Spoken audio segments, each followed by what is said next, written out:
bodily harm with only good-for-you ingredients. The eldest daughter of Dr. Fuhrman, Talia will be doing a recipe demo from her book. Be Green with Amy welcomes Talia Fuhrman. Greetings, Talia, and welcome. Hi, I'm so happy to be here with you today. And I am holding my little guy, Petey. He's also happy to be here with you. I wanted to introduce everybody to him because he might be barking in the background of the cooking demo, but you can see that he's just a little cutie. And so yeah, you can't have a bad cooking demo when you have a little guy like this, right? Exactly. And probably he's used to getting something from whatever you're preparing, because I hear that he's a Nutritarian. Is that right? 100%. You can actually find his Instagram is the Nutritarian pup, and that is super accurate. He eats human food, and I hide a wide variety of vegetables in his meals. So so he eats broccoli. His favorite food is tomatoes and sweet potatoes. I chop in any vegetable you can think of that's safe for dogs, he'll eat. Oh, he's adorable. Jessie T just said he's so cute. And being a Nutritarian, for those, because sometimes we have people that are joining us who kind of familiar maybe with plant-based and so forth, but not everybody may know what a Nutritarian is. So maybe you can tell us about that. Mm-hmm. Absolutely. So and I'm going to put Petey down. So before the term Nutritarian was coined, I would tell people, my father, Dr. Joel Fuhrman, his philosophy is your health equals the nutrients you eat per calorie. And by nutrients, he means micronutrients versus macro. So micronutrients would be the variety of phytochemicals. We think of vitamins and minerals, but there's just thousands of different nutrients and plant foods that promote wellness and prevent disease. And so that's what it's all about. And maximizing the variety and the amount per calorie is the key to health. And that's what being a Nutritarian is all about. And that's what Petey's trying to tell us. Yeah. Well, I actually am a Nutritarian, and I've been following your father, Dr. Joel Fuhrman, since I adopted this lifestyle in 2012. He's the reason why I adopted this lifestyle, because I saw him on a PBS special. But there are people out there that are plant-based, and they may have their different versions of it. So I just wanted to let people know what that meant. And I really enjoyed the word Nutritarian that your father coined, because it just keeps that in your mind. Every time that you make a choice of something to eat, you're having to choose, is this good for me? Is this going to promote my health, or is it going to harm me? And as long as you have that basic philosophy, it makes it so much easier to make the decisions. And your father came up with different foods and that he promoted as healthy, and also talked about eliminating foods that are not healthy.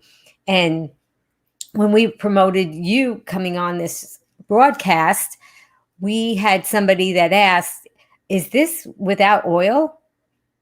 It's a completely oil-free cookbook, and I love that, because it's the first. I think it's one of the first of its kind, because I haven't seen any cookbooks that are oil-free, and I haven't seen any cookbooks that are desserts that are totally healthy either. And I have the privilege of being Dr. Fuhrman's daughter. So I'm very blessed in that regard. And so that's why this cookbook was able to happen. I'll give him a lot of credit there. Well, and I agree that it seems that when you want to have a dessert and you want it to be health promoting, usually you can't have a delicious flavor in that equation. It seems that you have to give up one or the other. And the health promoting recipes that I had seen on the internet and so forth, I've always had to tweak to make them taste good. And a lot of the vegan, vegetarian ones, plant-based ones, they still have oil in them. And I suppose in a dessert, you need some kind of a fat content in there in order to give it that fat feel in your mouth and so forth.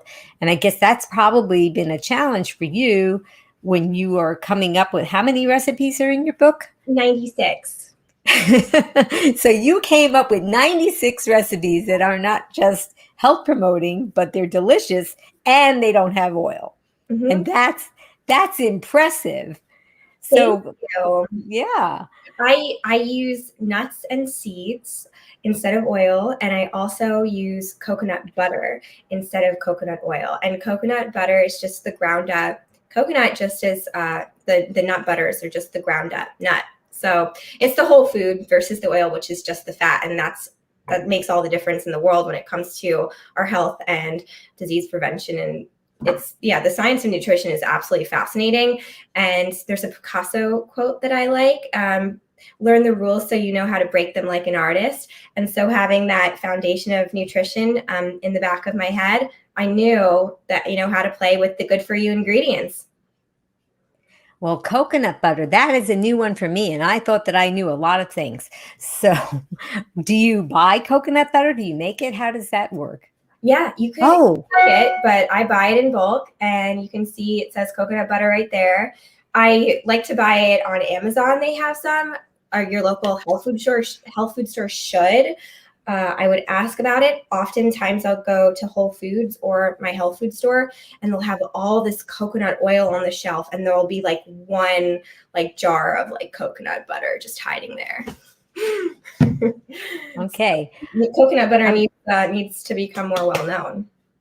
Absolutely. And I'm glad that you distinguish that, because probably people would be rushing out and buying coconut oil and not understanding why it didn't work.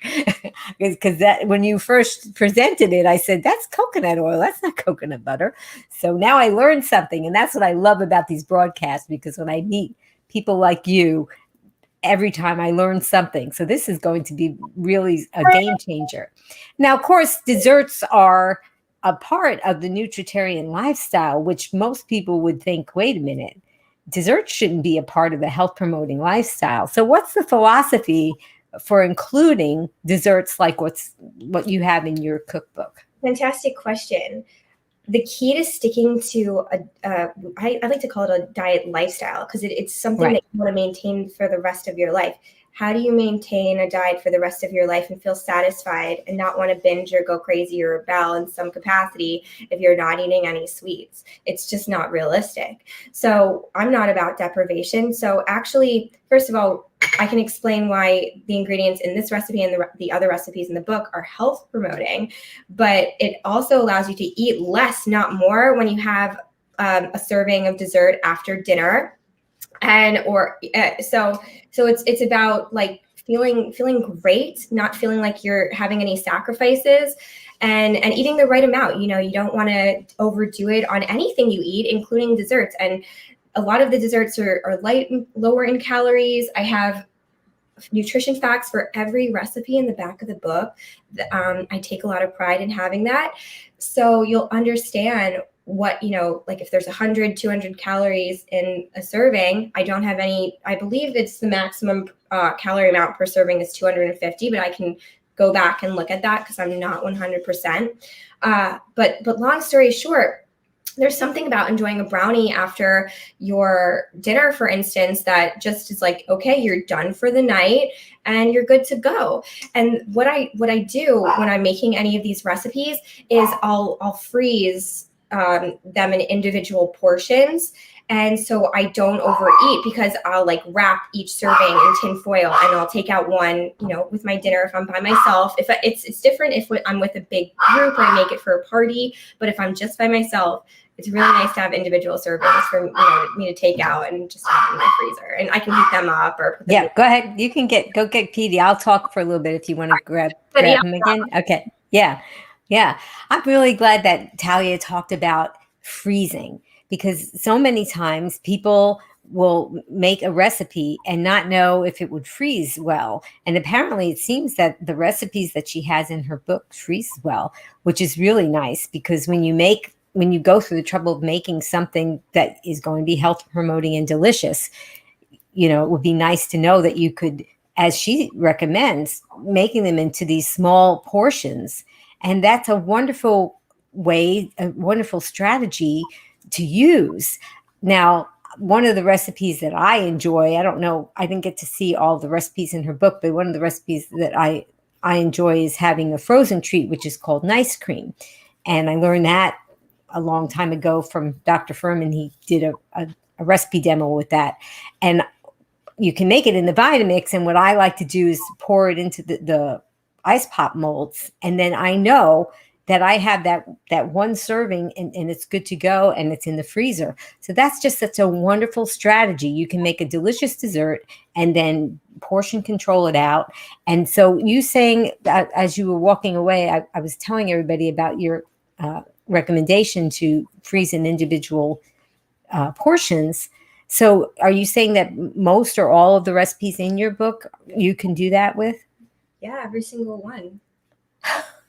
Oh my God. So that is just so awesome. So you could just go through the whole book and just decide to just keep freezing things. And then every time you open up your freezer, you could just pull out, one of 95 different varieties of desserts. I might have 96 recipes in my freezer at the moment, but I've got a handful ready to go. I even made a cake and I have some frozen cake slices in there. So it's a good feeling. Oh yeah. So how do you like to freeze I mean, I know you have different types of desserts, but what do you typically use to freeze them? I typically freeze them in tin foil. I mean, that's it. Yeah. Nothing fancy, just some foil and then you're good to go. That's just my preference. Everybody could, maybe if you have some glassware, you can put some brownies or blondies in the glass. I do that too sometimes. It's just, convenience and what I feel like doing. So. Okay. So what categories of recipes do you have in your book?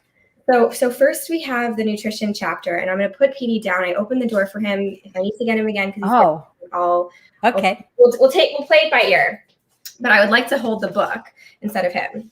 So the first chapter is the introduction, really, and that's all nutrition information. I go over why I use ground vanilla versus vanilla extract, and I use ground vanilla in this recipe, and why there's a section on coconut butter and oil too, like we were just talking about, and why I use fruit and this nutrition behind that. So after that chapter, we have the cookies chapter, and I'll just show you a few pictures. Like these are unclassic chocolate chip cookies. And then we have maca chocolate chip cookies. Like I like to do different variations. Oop, there we go. It's like getting used to showing things on camera is awkward sometimes. So I mean, there's just so many delicious cookie recipes. Sweet potato spice cookies.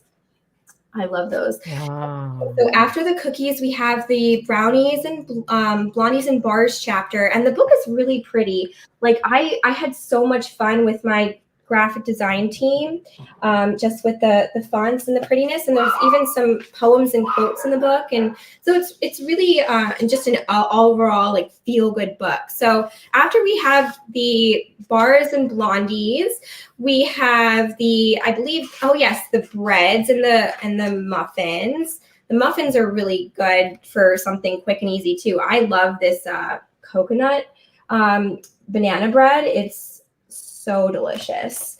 So, all right. So we have the breads and the muffins, and after that is the cakes. For instance, this is a strawberry ice cream cake. And oh my goodness! Look at that. That's beautiful. Thank you. Yeah, this is like a really fun, we can call it not a hobby anymore because I made a book out of it, but just for years I've really enjoyed making beautiful desserts. And so after the cakes chapter, we have the ice creams and smoothies. And that's why there's so many recipes in the book, because there's so many different types of desserts. And then we have, like I was mentioning, there's scientific studies for the first chapter with the nutrition part, and then you have all the nutrition facts for each recipe. So I really enjoy that element of it. So show us the cover of it too, because I don't think that you held that up for us, just so we could see how beautiful that is. Mm-hmm. Okay, very nice. Well, that's great, because Oh, so many times I have people that I coach, and they'll say to me, "Oh, I would like to make something for a special occasion, for a birthday and so forth." And they'll show me a picture of something they saw on the internet where somebody took like a watermelon and some other fruit and tried to make it look into a cake, which is very creative and very cute. But just sometimes it's a birthday, you just really want a cake, and you don't want to have something that looks like a cake. And it looks like you have some beautiful pictures in there and different flavors and so forth, so that if somebody had a special occasion, they could serve that. I worked for many years to get all those recipes. I started working on it in 2014. So it's a bit of a long time coming.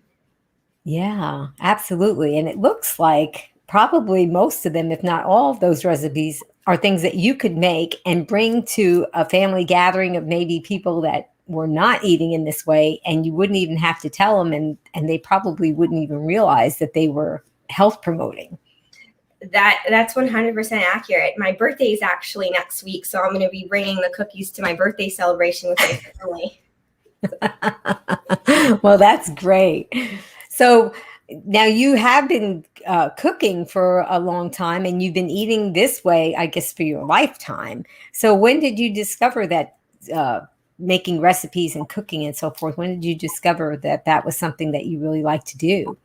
There were hints of it in childhood and also in high school. I took a few cooking classes in high school for electives. I went to a really big high school that offered cooking classes. But it didn't truly begin until my last year of college, where I was just really stressed with exams, and instead of, going crazy, getting drunk, going to parties, I was like, I need something to just like take my mind off of school and everything I'm studying. And so what did I start doing? I started looking at food blogs, and it was when food blogs were just starting to become a popular thing. And so I was like, wow, these pictures are so pretty, and I want to try that. Like, I didn't think I would start a food blog or do a cookbook, but I was just thinking, oh, this is so cool. Like, I'll try doing this. And then that's kind of when it started. And the pictures in the book are beautiful too. So, yeah, I'm very creative, whether it's nature photography. I love fashion photography. And so I think it's just something that makes sense to me, knowing myself, is that I almost studied fashion merchandising in college. And so that's like, I love color, and, the photos are vibrant. I have flowers in a lot of the photos. So it makes sense that I would gravitate towards that, just knowing my personality. Well, we're also fortunate that you're here to share all those talents with us. So what will you be making today? Yeah, so I have these absolutely delicious strawberry shortcake cookies that I made, and this is and one of them is falling. However, so it's I would say that it's one of the easier recipes in the book, and I made this recipe. It's one of the last ones to go in the book, and it just was one of the recipes that just like worked. And that is certainly not the case for a lot of the recipes. A lot of trial and error goes into creating recipes. So I love it. I hope that you guys do too. And it also contains a lot of superfood ingredients. So that's another reason why I chose it. And I love that they're very large. They are. They are. Because this is like, you can have this whole cookie. It's okay. I'm like tempted to have a bite right now. I'm just like, I am. I wish I could have it. I'm just like, oh man, I'm gonna have one after cooking them. So when I'm starting out with this recipe, I like to do my flax eggs first. So it's one of the first ingredients. It is the first ingredient listed for a reason. And so it's an egg substitute. It gels like an egg. It serves the same properties of an egg. You could, if you see ground flax seeds in any of the recipes, you could also use ground chia seeds. They're pretty much interchangeable, but I like flax seeds better, personal preference. And I wanted to I'm sorry to interrupt you, but I want to let everybody know that Talia is generous, and she's going to share this recipe with us, and it's going to be in the show notes after the show. So I think I encourage you to get the book, and that this recipe is in the book. But if you're waiting for the book to come, don't worry about it. You're going to have that recipe available. So go ahead, Talia. Absolutely. So we start out with a few tablespoons of the ground flax seeds. And so I'm going to put it in, I have a whole cup right there. And so I'll put in a couple tablespoons. I'll practice as if I was making the recipe right now. And so after I do that, I put it in either non-dairy milk. It needs a liquid or water. And so my favorite non-dairy milk of late is oat milk. So I'm just going to put a half a cup for the couple tablespoons. And so you pour that in and then you let it sit for a minute or so while you start working on the other ingredients and the other steps, because you need to let it form that gel. So mixing it a little bit. And I'll let it sit. So that's the first step. Really easy. You can see that it's just like, and the other steps of the recipe are just as easy. It's just one step after another. And so when people tell me, oh, I'm not like, I don't know how to bake, I've never done it, it's just not for me, it's like they really haven't tried it before, because it's not hard. So this particular recipe could probably be something fun to do if somebody had a niece, nephew, grandchild, or so forth, to help out. Super kid friendly. Most of the cookie recipes are. So I've cooked with my friends or baked with my friends who haven't done it before, and they're like, wow, that really was a lot easier than I All right, so the next step that I do is I have organic medjool dates, and that's going to help sweeten the recipe. So I have them right here, and so you have to pit them. So I have my sharp knife. I'm going to go through. I know you can't see my cutting board here because I don't want to chop off my face in the video. So I apologize that you can't see what I'm doing right now. But it is just really easy because you almost don't need to see it, because I'm just pitting the dates right now, and I'm putting them in a bowl that I have in front of me, because it's going to go in the microwave for 30 seconds to soften the dates. And what's interesting— Is there a reason why you picked the medjool over? Because some people aren't even familiar. They don't even know what a date is. And so there's different types of dates. And so is there a reason why you picked that particular type? They're soft, the combination of being the sweetest and the softest. Okay, very good. So that's a dessert appropriate date, medjool. Yeah, some medjool dates that you buy are very soft when you purchase them. Like I'm feeling these right now and they're pretty soft.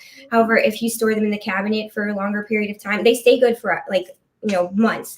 They're really great like that. A lot of dried fruits are. And sometimes though, when you store them, they get a little bit hard. And that's why I just every time, I soften them in the microwaves by soaking them in water, heating them for 30 seconds, and then they become really soft. So it just blends really well in the food processor. So that's kind of what I'm doing right now. So this recipe calls for, I believe 10 medjool dates. So, all right, I'm going to soak them. You can do water, you can do non-dairy milk. Since I have it's all just, you need a liquid. So because the milk is in front of me, I'll just put them in there like so. And then I have the microwave right behind me, so I'll just be putting them in there. And I won't turn it on because it's a demo, or unless you want to see the actual thing. Yeah, go ahead. You can show something. Okay. All right. We don't mind it being real. So I don't want to talk about it too much because it's not my area of expertise, but my mother always says, don't stand too close to the microwave when it's on. Yeah, I've heard that too. And it can't hurt to be away from it. So why not? Right. Why not? So I'm just like standing over here a little bit, but it's done in 5 seconds. I think you're supposed to drop and do push-ups when it's happening or something. All right. So so then you remove the dates from the milk, clean hands. So I washed my hands before I started this interview. So basically you're going to remove them from the milk or the water or whatever you have, and you put them in the food processor. So that is what I just did, washing my hands again. And we will go on to the next step. So another sweetening agent in this particular recipe is that I use an apple. So I love apples for certain recipes because it just is another we can call it a liquid ingredient. It just helps everything blend in the food processor really nicely. So and this is a gala apple. You could use any apples you have on hand. It doesn't matter which type. So, now, would it be okay to use unsweetened applesauce if you didn't have a fresh apple? Yes, you can do that. Absolutely. Yeah, because for some of my recipes, I like to keep some individual packages of unsweetened applesauce, because sometimes you just get in the mood to make something and you oh no, I don't have an apple. So it's just nice to grab that. I very much relate to experiencing that, or when you like are missing one ingredient and then I'm like, what can I use as a substitute? So I have been there more times than I can count. All right, so I have the apple. I put that in the food processor now, and then we have I put in actually ground vanilla at this time. It's very cool that I put in the spices and certain things first with the liquid ingredients, so that way it's completely blended into the entire recipe evenly. Whereas sometimes if you put it in, with the dry ingredients in your mixing bowl, it's not perfectly dispersed. So I'm glad that you do that, because I have seen some people do recipe demos and they'll just go like this and sprinkle it in and they're mixing it. I'm like, it can't possibly be all combined that it got into all areas of that mixture. So that's a good tip. Yes, I love that. And I've been just something that I found, it just makes sense. So putting in the ground vanilla, and ground vanilla is not only more nutritious than vanilla extract, but it just is so much more flavorful, and it really enhances the taste of any of the recipes that I use vanilla flavor in. So you can also find this on Amazon in your local health food store. All right. And that's all it is just they just take vanilla beans and what dry them out and then grind them up. Is that right? Yes. I believe so. Like, I'm just looking at the ingredient list here, and all it says is organic vanilla bean. And this particular bean is from Indonesia, which is cool. Mm-hmm. All right. So so I do use coconut butter in this recipe. So that's why I had it out. And 2 tablespoons goes a long way. So because I don't have the tablespoon measuring stick right in front of me, I forgot to get that before this, but it doesn't matter for me because I'm experienced and I know I have a 1/4 cup in front of me. I know what 2 tablespoons looks like. And that's just the thing, is like the more you do anything, the better you get and the faster and easier it becomes. So there's that. And then I also put in the baking powder now. Same deal as the spices. It's just getting it evenly dispersed. And so I use a couple teaspoons of this. So put that in, and then let's see, do we need, I think I put, let's see, it looks like I'm going to put a little bit of liquid in just to make sure that it when I put on the food process, it'll process really nicely. Okay, Talia, Jody has a question. She wanted to know if you use the same amount of ground vanilla in a recipe that calls for the liquid vanilla. I would say yes, because usually if I'm using vanilla extract, I'm going to use I'm going to use no more than a tablespoon max if I'm doing a cake, which is more servings. A few teaspoons is what I would use. And the same applies for the ground vanilla. I use a couple teaspoons. So it's very much. I love the ground vanilla because, and we're going to mute you while you do that and I'll talk, okay? So I love the ground vanilla much more than I do the vanilla extract. Sometimes they have alcohol, sometimes they're imitation, and sometimes they just, whenever I taste something that's made with the vanilla extract, it just seems to have a funky, some kind of weird taste. But when I've prepared desserts with vanilla powder, it has a richness to it. And sometimes you're eating something and you're saying, what is that wonderful flavor that I'm experiencing? And I just don't know what it is. And then you realize that somebody like my husband, who likes to bake, put in the vanilla powder. So it is a little expensive, but you don't use a lot of it. And I really encourage you guys, if that's something that you want to try substituting that instead of using the extract, because I think it just adds a a higher, better dimension and a fuller body kind of flavor. Would you agree, Talia? 100%. Yeah. It's just, I know exactly what it tastes like in this particular recipe, because I make these cookies regularly, and it's just so delicious. Yeah, I love it. All right, so I've blended the liquid ingredients and everything that I mentioned to you guys. And so now I'm ready to add the flours. And so I use almond flour in this recipe, and I've got some of that right here. And I love almond flour. It's just ground up almonds, and it tastes so good in these cookie recipes.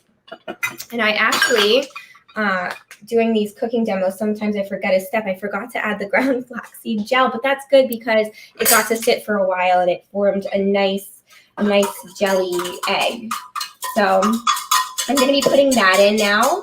And then also the almond flour. I use a cup of almond flour in this recipe. So it's, and then I use a couple cups of oat flour. So those are the two flours, and they're naturally gluten-free for anybody that doesn't eat gluten. And I could say a lot about that. I've done a lot of reading on gluten, and it's really not bad or harmful to people that don't have gluten intolerances or celiac. It's kind of like avoiding peanuts if you don't have a peanut allergy. Yeah, I think that gluten has gotten a bad rap, and some people, because they're not feeling healthy, they eliminate the gluten and then they feel better. But it also seems that there's so many processed foods that contain gluten that maybe it was because they were eliminating the processed foods that they're feeling better, not necessarily the gluten. Definitely. And everybody's different. It's 1 out of every 10 people have a gluten intolerance, and it's even fewer people that have celiacs. So, if somebody has that, then it makes sense, and, you can get tested for that. But if you don't have that, then it's really not helping you to avoid gluten. And as you said, sometimes it's the other ingredients that what else is in the food you're eating. So that's why I think, everybody deserves to understand nutrition. And there's never been more resources out there. So, like, for instance, I love nutritionfacts.org with Dr. Michael Greger, and he has some great videos on gluten, and he has videos on like everything. So he really does, and so many times, and they're all backed up by scientific research. He doesn't just put videos out. He goes into the details of the research if you really want to know. And so it's just it's a trustworthy source. When you want to find something, you can just type in the search bar whatever you're looking for. And he's been doing it for so long that he's really covering most every topic now, which is so nice. Oh, I remember watching a video of his on the only healthy sweetener, and then the conclusion was dates, medjool dates versus, because most people are told agave or maple syrup is, a good sugar substitute. And I explained in the introduction of this cookbook why that is not the case. When you look at the science and how it's digested in the body, it's very similar to sugar, like pure sugar. So it's unfortunate because they taste delicious. I'll be the first to tell you how much I would love to eat maple syrup. But thankfully, these recipes are just as delicious. So I don't feel like I'm sacrificing anything, and I get to be healthier for it. So, all right. So I'm going to put on the food processor right now if you want to silence me. Again, Yes. I'm going to be blending the almond flour in with the other liquid ingredients. Yeah. I'm glad that Talia talked about maple syrup and agave and so forth. I have some clients that are transitioning away from those things. So it's just nice to know that science has backed this up, that really, if you want to sweeten things, you're really better off using dried fruits such as dates and raisins. And there's all kinds of dried fruits that you can use to sweeten things with. And this way, you're not raising your insulin levels up and spiking them. There's a lot of information out there as far as that goes. And it's just really nice to know that these desserts are going to be sweet and delicious, and you're not worrying about having deleterious effects of other types of sweeteners. Yeah, if only other people knew. It's crazy the world we live in. You go to a healthy restaurant and you see they have these beautiful looking desserts, and I just want to eat them. But then it's like, oh, what do you use to sweeten them? And it's agave or maple syrup. And I'm, on the younger side, I'm healthy. Occasionally I can, get by eating that stuff, but I just like to really prioritize baking my own stuff because I can feel good about it. Yeah, I'm sure once you've tasted your recipes that if you do taste other ones, you're thinking in your mind, well, that was okay, but I know I can make that better if I just work on it. Exactly. And a lot of these recipes are really easy. Like I'm going slower for you guys, but I can make this like in 5 minutes. So at least me putting all the ingredients together. I am using oat flour right now. So I put in the almond flour, I blended that up. And so I'm putting in a cup of the oat flour. And so for every cup of flour that I put in, I'm putting on the food processor again, just so that way it blends really nice and easily. So this will take a really short period of time if you want to silence me. I love using the food processor. I'm going to have to ask Talia what kind of food processor that she likes to use. Her food processor kind of looks like the one that I have, where it looks like it has a wide mouth.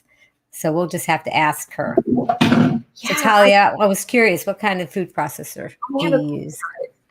You have a Cuisinart. And does yours have a wide, it looks like it had a wide mouth. Does it have that? It's, I'm not sure if it's a wide mouth version, or I think it's just the standard Cuisinart that they sell on Amazon. Because I know that they sometimes come out with like newer versions, and this was the newest version they had at the time. So they all look really good. So I just put in the last cup of oat flour because this recipe calls for 2 cups. And then I'll just be blending that, and then we'll have the dough ready to go. Okay. So while she's blending that up, I also want to tell everybody that it's okay if you just go to a big box store and get a food processor that's, $25, $35. You don't have to get a high-end one. When I began this lifestyle in 2012, I didn't get high-end appliances at all. I started with everything, maybe it was $20 or so forth. And well, that was mostly because I really wasn't sure if I was going to stay committed to this lifestyle. And then once I realized that I love this lifestyle because I can eat as much as I want till comfortably full and still maintain my health, slowly over time with holiday gifts and so forth, I was able to accumulate different appliances like what Talia has there. I have blended everything. The dough looks delicious. So after this, I would be putting the dough into a mixing bowl and forming them with my hands into cookies. I put it on the kitchen table over there. So just, you're going to use a cookie sheet. And so, yeah, you bake them for, I believe it says, and sometimes I forget what I did. So I'm just looking at the recipe. Yeah, it's basically you bake for 35 to 40 minutes until they're nice and golden on top. And I did forget to just mention that you chop up strawberries and you put them on top. Obviously, you can see in this picture. So I have. Oh, that looks like so much fun. That would be something like if you had a child in the kitchen that they could, with their little fingers, that they could stick the pieces in. So much fun. And like, as you can see, I'll show you the photo in the book, how much fun I had even with, like, look at how pretty that is. It's they're beautiful. And perfect for summer. So I just love. Can you show us the consistency of what's in the food processor? Like take a spoon or something and just kind of show us. A spoon, absolutely. So the consistency is it's going to be like, I don't know if you can see that, but it's kind of like a cookie dough kind of thing. Yeah. So I sometimes wet my hands to form them into balls, and then I'll flatten the balls in the cookie sheet, and then that's when I'll put on the chopped up strawberries. And you can put these strawberries in the very beginning before baking, and they don't get like brown or anything. Is that how it works? Chop them up before baking them. I've done that many times. In fact, the photo you see in the book, I remember actually making them, and I chopped up the strawberries first, so they don't get brown in that amount of time. Wow. They're so beautiful. Oh my goodness. And I could see like you could maybe make different patterns with them, or if it was a child's birthday, you could put the number of their year on there. I mean, there's just so so many different things that you could be creative in making a decoration with the fruit, and Oh, makes it so colorful. definitely. And like if you wanted to go a little wild and crazy, you could melt some unsweetened dark chocolate and you can drizzle it on top and like make it a little bit decadent. Oh. So what kind of dark chocolate would you use if you I were would doing use that? unsweetened baking dark chocolate. It tends to melt the best. Uh-huh. So just unsweetened. And then the highest dark, like level of dark chocolate you can get. Right. Oh, Kathy Cook wants to know, what brand of coconut butter, ground vanilla bean, almond flour, and oat flour do you use? Yeah. So, And the brand really doesn't matter. Most of the, I say that because I haven't done a lot of research on different brands and where they come from and all of that, but I like to buy organic. So like for organic medjool dates. I don't think she asked about the dates, but Sunday Company, like local health food store. A lot of this I get at my local health food store. Bob's Red Mill sells great flours and flax seeds. So sometimes I get his stuff, like this is Bob's Red Mill oat flour. And then Nature's Eats is the company that makes the almond flour here. And then the ground vanilla, I use Sunny Day Organics now, but sometimes I interchange the companies that I purchase from, depending on, budget, and I like to look for a good deal, as most people do.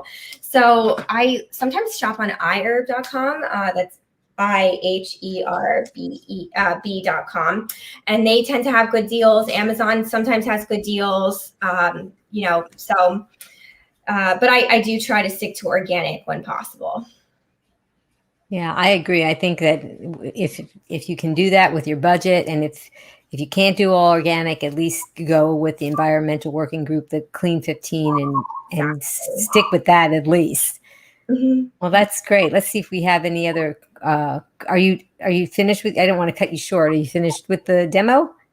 Yeah, I am. Okay. So let's see if we have any questions. Okay. Hi, Jody. Jody wants to know, are all the recipes in your cookbook gluten-free? That's a good question. That is a great question. Most of them are. If it's not a gluten-free recipe, because whole wheat flour is not gluten-free, you can, where it says whole wheat flour in like, let's say a cake recipe, you can substitute it for oat flour and make it gluten-free. So anytime you see whole wheat flour, sub it for oat flour. And if that is the case, then yes, the whole book is gluten-free. And wow. Okay. You want to go get Petey again? Go get him. All right. Okay. I'm glad that she talked about that, because there are some recipes that I have that are Nutritarian. They're from Dr. Fuhrman, and they do contain whole wheat pastry flour. And I always wondered if you could use something else besides that, because I think that the oat flour would probably be more health promoting. So I'm really glad that you asked that question. That's a great question. Now, I don't know if you guys saw those, if you tuned in a little bit later, but those cookies are pretty generous size. And I just can't imagine that somebody would think that it would be okay to eat such a big cookie, but apparently it is, because look at Talia. She must eat a lot of desserts, and yet she still has a great figure. Yeah, I'm athletic, so I go hiking, 4 or 5 times a week, and so it's just recognizing or understanding what my caloric needs are, and so yeah, I'll have a half a cookie or a whole cookie, just depending on other things I eat, and just knowing what is best for me, and also like, maybe I'll have a whole cookie for breakfast with a green juice, and then I'm going on a hike and, burning a lot of it off. Whereas if it's like after dinner for dessert, maybe I will have a whole cookie. Maybe I'll have half a cookie. It's just, it's depending on my lifestyle and being in touch with my body's needs. Yeah, I agree. And sometimes you're just more active than other times. And that's how you know. Exactly. Let's see if we have another question. Stephanie wants to know, is her dog eating vegan plant-based too? So he's plant-based. I would say that he's not vegan. So I feed him wild Alaskan salmon at times. He had that today. Sometimes he eats eggs with his meals, because, dogs are just not the same as humans. So his needs are a little bit different. And again, I'm not an expert on how to raise a vegan dog, and I think it's very possible. But he is not vegan. Right. But he is nutritarian in the fact that every time you feed him something, you're making sure that it's health promoting and that it's not just some kind of processed garbage that people say is okay for a dog. His meal today, I chopped up broccoli, zucchini, cauliflower, sweet potato, and then added a little salmon. Okay, good question. This poor dog. It's a dog's life, Petey, but you don't have a dog's life. Okay, let's see. Vita, why? Wondering how often it's okay to eat desserts when you want to lose weight? Because I could or would eat desserts every day. Yeah, I mean, it's really about portion sizes. So if you're trying to lose weight, it's maybe you'll have a quarter of a cookie or a half a cookie after dinner, and you really don't want to feel like you're depriving yourself. So the key with that is to eat that, but then don't eat anything else for the rest of the night. Know that that's dessert. You ate your dinner, you ate your, some of your cookie, and then you're done. And so it's just as I mentioned, my being in touch with my body's needs, it's being in touch with your own body's needs as well, and your activity level, and also if you eat a part of a cookie for lunch or something, maybe don't have it for breakfast or dinner. So yeah, it's being in touch with what's best for you and your weight loss goals, but you can certainly have them. Yeah, I think that's a great recommendation. With my clients, sometimes there's counting all their calories and they're starving a lot, and they think that they're following this lifestyle when they really need to maybe add a sweet potato in or some beans and so forth in their food so that they're not so hungry, and that when they do turn to eating the dessert, it's not because they're hungry or feeling low in energy, it's because it's just that little treat. And I like to recommend that after the last meal, after that dessert, if you can go ahead and brush your teeth and maybe floss and maybe use a water pick and just kind of do all this stuff to clean out your mouth. And this way, that's it. That's all I'm going to have for today. And then try to do something to keep you occupied other than sitting in front of the screen, unless you're watching this show. But try to do something else so that you're not thinking about eating. But yeah, I think that's great. And what's wonderful about these recipes are because they're whole foods that you're eating, it keeps you satiated longer. So you're going to feel satisfied. And that's what you don't get from like a dessert that you'll find at Starbucks or your grocery store. It's just kind of like those empty calories just don't feel good. And so, yeah, it's like you're not going to feel even hungry at that point. Right. And go ahead. I just said hopefully, yeah, but just knowing that you're getting such a nutrient dense cookie in this case, it makes a difference how your body digests it. Right. And most of those things are sweetened with things other than dates or other dried kind of fruits. And so they're spiking your insulin, and then they're making you crave more. Even if it's stevia, it just makes you think that you want to have more. So these are really going to be great recipes and a great resource for a lot of people. It's wild how conventional desserts are like I'll say a cancer cocktail, because you have sugar, your sugar substitute, which promotes disease. You have a lot of white flour, processed flours, disease promoting. You have your oils, you have your preservatives. It's really like you can't imagine something worse to consume if you want to stay healthy. Mm-hmm. Okay, let's see we have another question. Jim wants to know, what do you eat when you travel or go on long hikes? You said that you like to hike. So, I mean, I'm always eating, but you must take food with you sometimes. So what is it? I'm a big nature traveler. So I tend to go like to my local health food store before I go on a road trip and pack a bunch of stuff up. And then where I stay, I'll make sure it has like at least a small refrigerator. And so I tend to buy raw veggies, hummus, maybe a Lara bar or some of the desserts that I make in my own kitchen. I like to have a good stash of raw veggies. That's just me and convenience. And then I'm thankful and happy that I do like hummus and like bean dips, and I even sometimes pack some pitas that I make that are homemade. And I can go on and on about what I pack on these trips, because it's obviously desserts are desserts, and you want to eat a well-balanced diet and different dishes. And sometimes I'll even, I don't tend to pack soups because they can spill. But I pack sandwiches, and that you can even like a homemade cauliflower pizza. I've packed that before. So I just take what's convenient and portable. Oh, that sounds like another cookbook.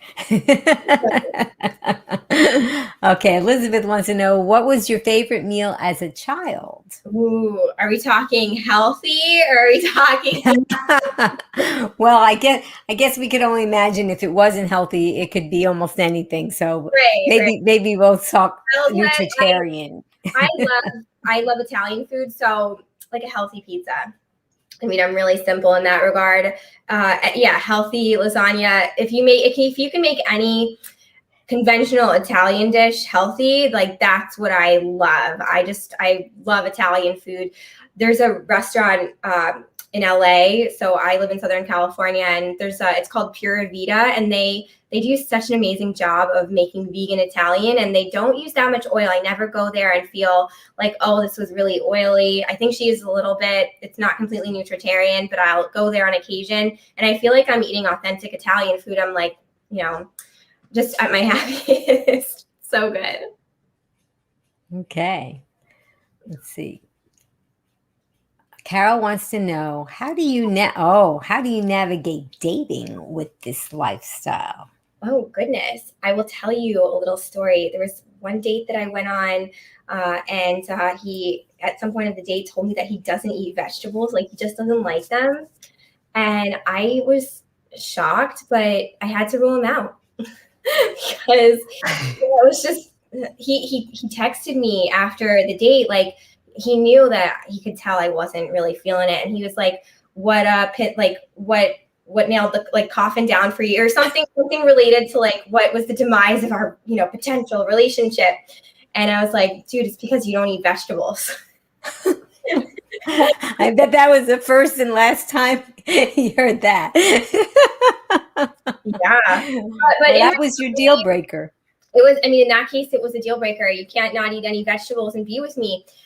In general, though, because that was an extreme scenario, the guy, he just has to care about health and wellness. That's the most important, because then you have so much to work with when you want to eat healthy and be your best self. And, that's just a sign of intelligence for me. So that's most important. I would love to date like a vegan guy, but that hasn't happened for me yet. That would be a dream come true.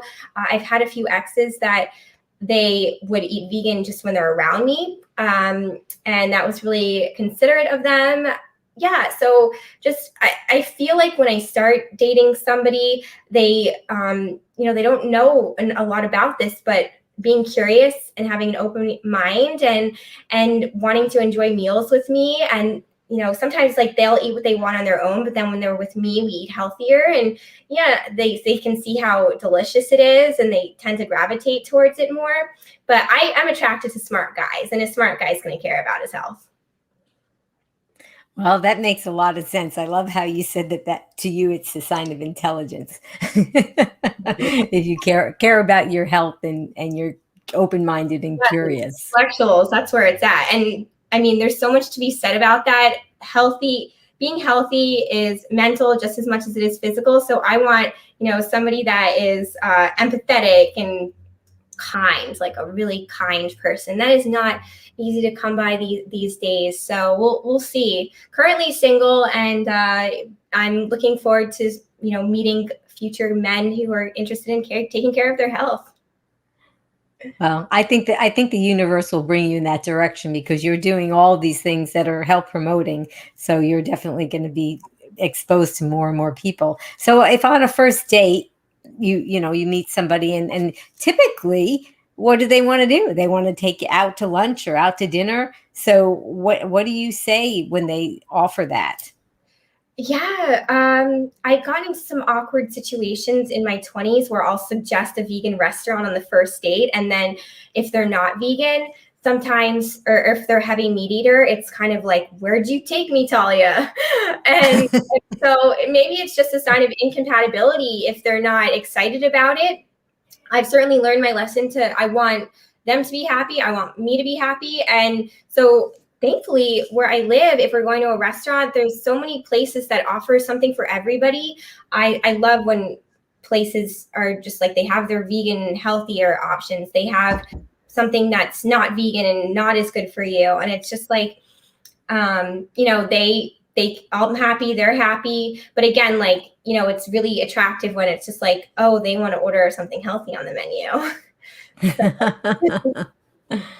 Well, I think that's just so encouraging, because there are a lot of people that are single and they're trying to adopt this lifestyle. And that's a tricky thing to navigate. It's like, when do I tell them?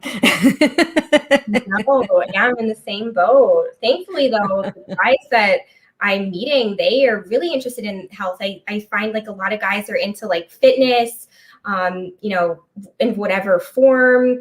And I feel like if you're a gym rat, like you're going to want to eat well. So yeah. That makes a lot of sense. Okay. I think we had another question. Stephanie said, oh, what does a day of eating look like for Talia? That's a good question. Ooh, I switch it up. Today, I actually haven't eaten lunch yet, but I'm on this raw veggie wrap kick. So my local health food store, I love, for anybody living in Southern California, Mother's Market is fantastic. And they sell these raw vegetable wraps, just loaded with like zucchini, like just different sorts of vegetables, like mushrooms, zucchini, spinach, tomatoes, onions. Just, it's so good. I believe they use like a cashew sauce and a raw spinach wrap. And so I know that's in my fridge. I'm going to be eating that after this. And for breakfast, this is me personally. I feel like we have to do what speaks to us. I don't like eating first thing in the morning. It's just not my style. I don't feel good when I do that. So I will have like maybe like a coffee. I don't drink more than 1 cup of coffee a day. If I do, it's going to be in the morning.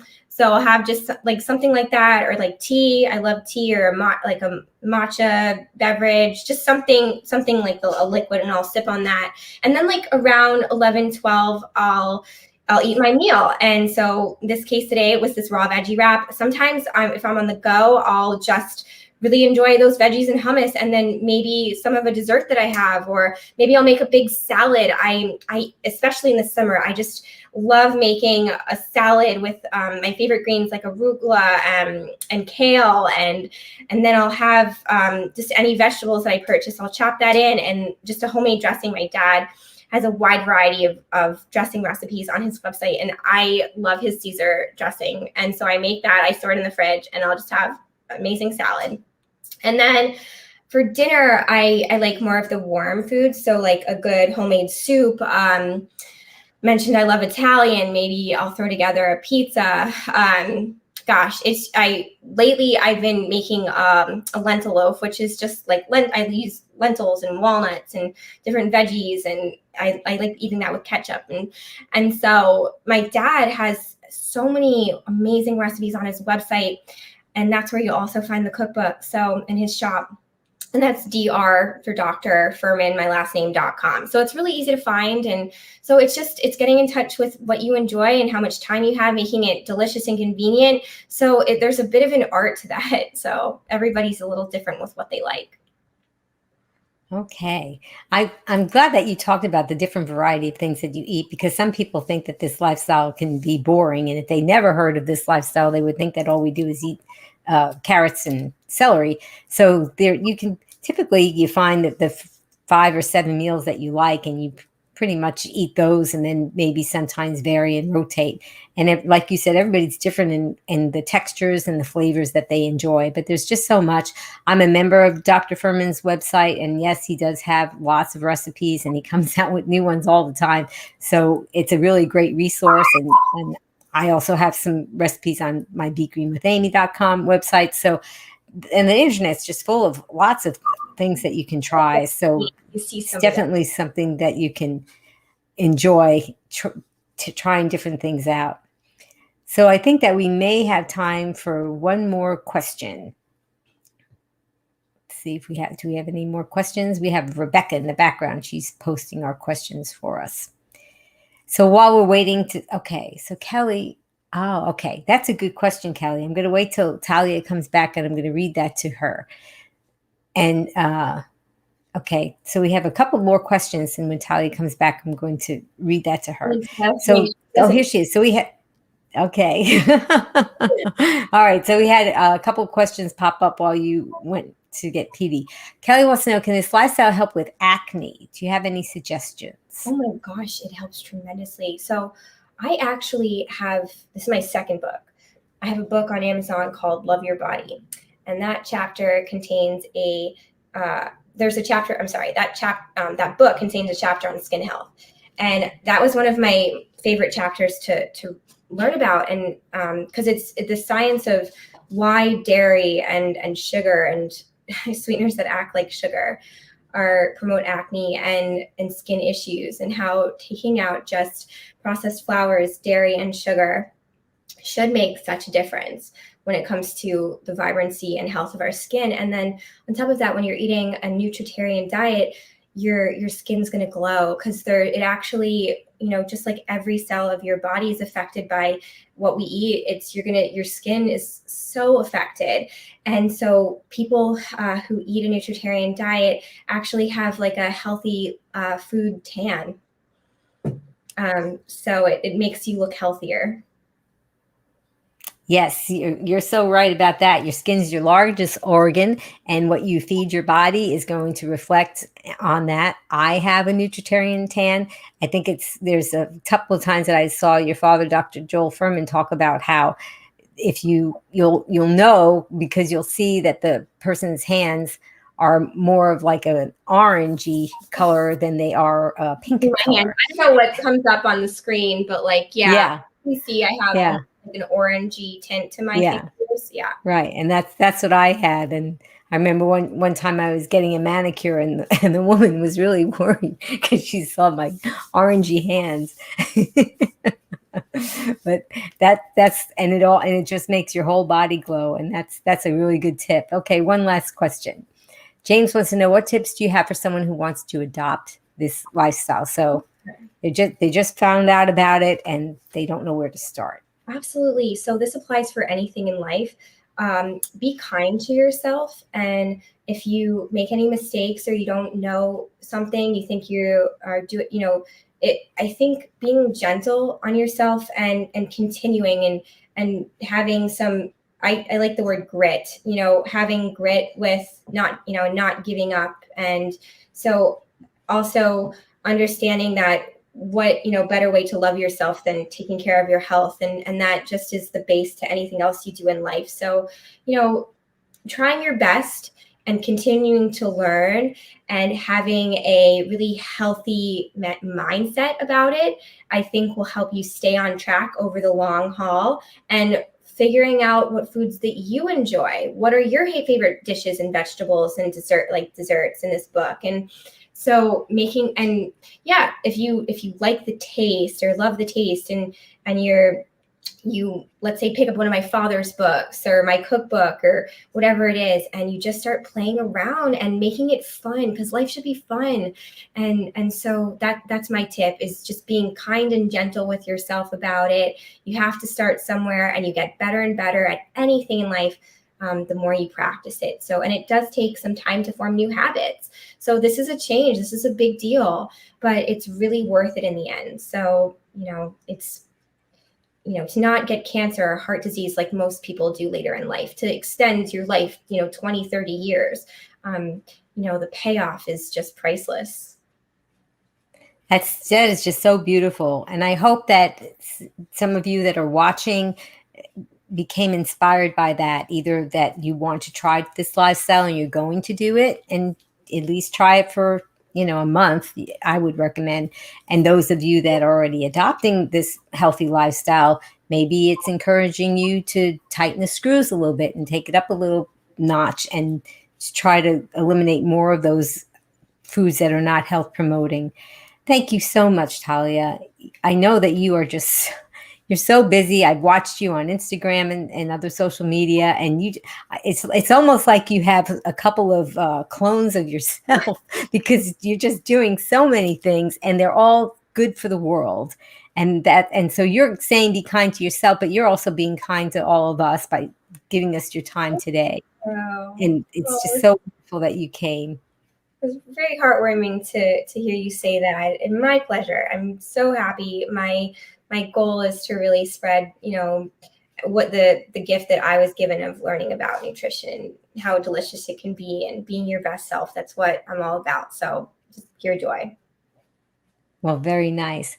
Well, guys, stay tuned for a special announcement. I do want to thank somebody who's been working hard in the background, and that's Rebecca. She is from PKA Solves, and she's been awesome. Hi, Rebecca. She's been awesome at posting all the questions and taking care of all the things behind the scenes so I can enjoy my time with Talia today. I also wanted to thank Jess Toss from Jess Toss Voice. And she did the voiceover, the countdown. She's just been really great.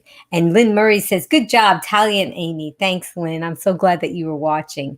And I'm thankful to all the rest of you that have been watching as well, because this is why I'm here. That's why Talia is here. We want to spread the word about this lifestyle, and we want you to help us. And the way you help us is by watching this and liking and subscribing and sharing. That's how we spread the world to make this world a better place and make people healthier. So if you can do me a favor and like, comment, and share, what I'm going to be doing is I'm going to be signing off with Talia with my tagline. And if you could type it in the comments at the same time, because what I'm going to be saying, be strong, be well, and then we're going to both say at the same time, be green. So if you type that in, and then we can kind of all make the universe connect at that one moment, that would be really, really great. So before that, I want to show you that we have somebody coming up next. Who is that going to be, Jess Toss? Coming up next, Dr. Kim Scheuer and Dr. Nikki Davis discuss awesome tips for weight loss. They will also discuss how to overcome obesity. Join us on Wednesday, July 14th, 3 p.m. Eastern, noon Pacific, on Be Green with Amy, live. Well, thanks again, everybody. Thanks, Talia. And until I see all of you again, remember, and thanks, Petey. Remember, be strong, be well, and be green.